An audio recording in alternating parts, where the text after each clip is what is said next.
perangkat pembelajaran yang harus disusun oleh ibu bapak guru itu adalah asesmennya, yaitu berupa asesmen formatif dan sumatif. Biasanya ini dilakukan oleh bapak ibu setelah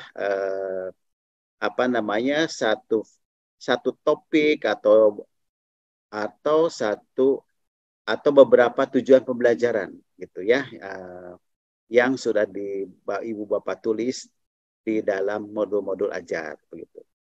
Nah, kalau di sini dikatakan bahwa asesmen formatif itu dilakukan selama proses pembelajaran sebagai bagian dari proses monitoring atau assessment for learning. Jadi ingin mengetahui sampai sejauh mana Bapak Ibu proses pembelajaran dilakukan oleh Bapak Ibu itu. Apakah berdampak kepada kemampuan anak, pada performance anak begitu ya.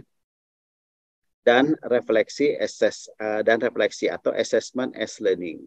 Jadi nanti dari hasil assessment ini bagaimana sih Bapak Ibu mengembangkan langkah-langkah pembelajarannya agar supaya nanti anak bisa lebih paham, cepat paham dan bisa mencapai tujuan pembelajaran yang sudah ditentukan oleh Bapak Ibu.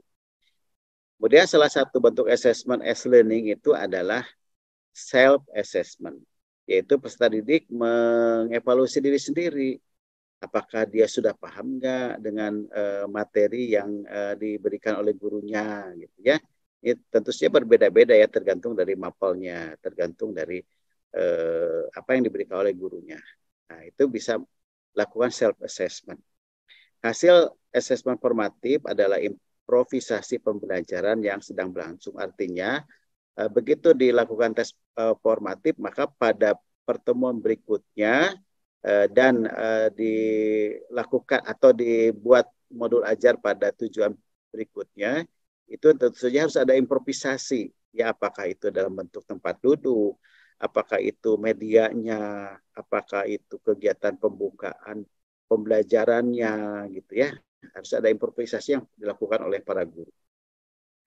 Kemudian asesmen sumatif dilakukan di akhir pembelajaran sebagai upaya mengukur ketercapaian tujuan pembelajaran. Hasil asesmen ini nanti nilainya akan dicantumkan Bapak Ibu seperti biasa dalam raport dan rekomendasi pembelajaran berikutnya. Ya, gitu. Jadi ini memang masih agak-agak mirip ya dengan kurikulum 13 Bapak Ibu. Kemudian asesmen yang berpihak pada peserta didik itu tentu saja ini ada beberapa kriteria ya yang harus dijadikan patokan buat Bapak Ibu guru dalam mengembangkan asesmen. Yang pertama adalah perancangan asesmen harus memperhatikan karakteristik peserta didik, materi dan aktivitas pembelajarannya. Kemudian pembelajaran berdiferensiasi yang tentu saja ini akan terjadi pembelajaran berdiferensiasi Bapak Ibu setelah Ibu Bapak melakukan asesmen awal gitu ya Bapak Ibu. Tentu saja memerlukan teknik asesmen yang bervariasi pula, bukan sekedar tes kognitif tertulis saja ya. Sehingga anak-anak itu kan bukan hanya diukur dari kemampuan kognitif tapi dapat juga dari aspek-aspek lainnya. Ya, mungkin anak dari segi kognitif kurang, tetapi dia dari segi penampilan, kemudian dia dalam mengerjakan tugas-tugas bagus, lalu cepat selesai gitu ya. Nah, jadi artinya Bapak Ibu harus jeli juga dalam membuat tes kognitifnya gitu ya Bapak Ibu.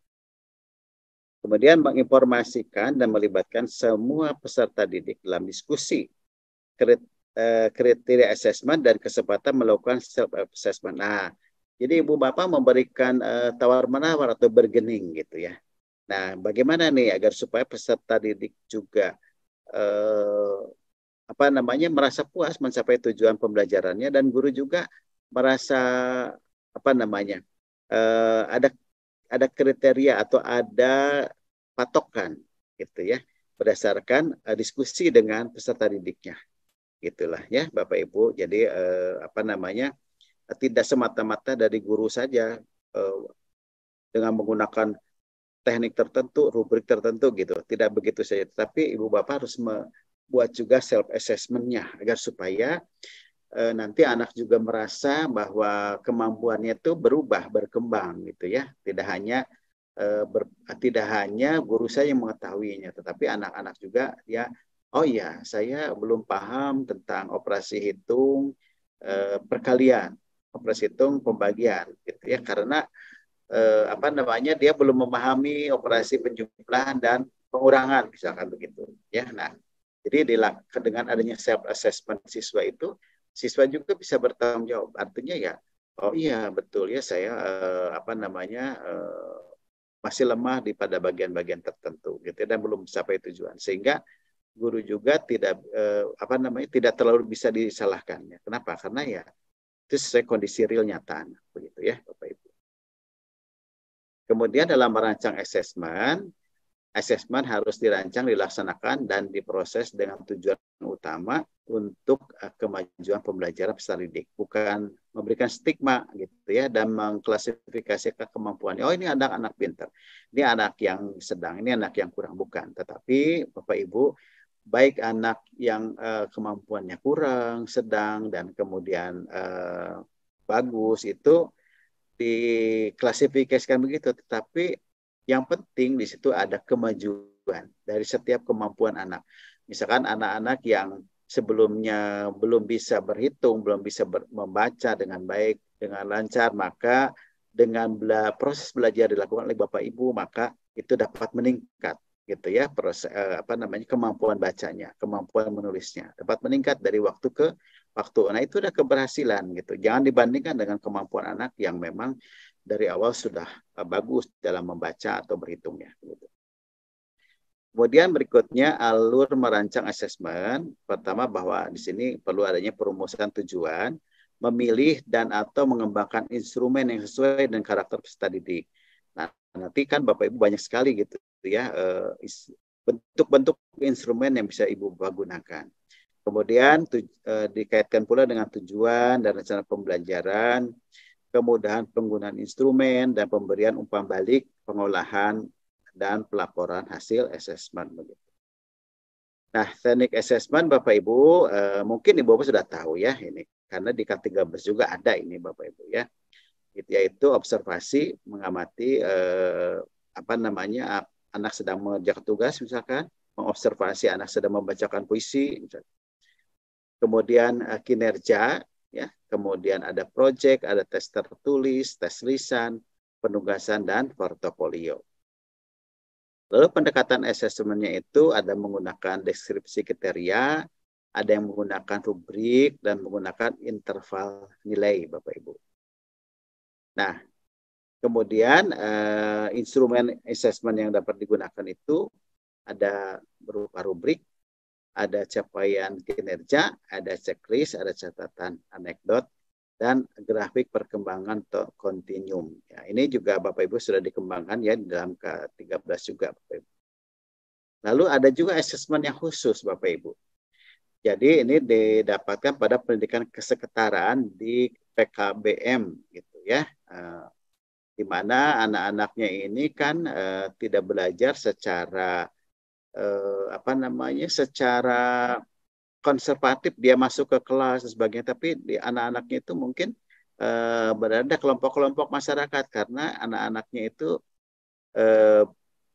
berhalangan untuk hadir di kelas berkaitan dengan kebutuhan tenaganya yang diperlukan oleh orang tuanya gitu ya. Nah, ini dimungkinkan terjadi gitu Bapak Ibu ya di sini.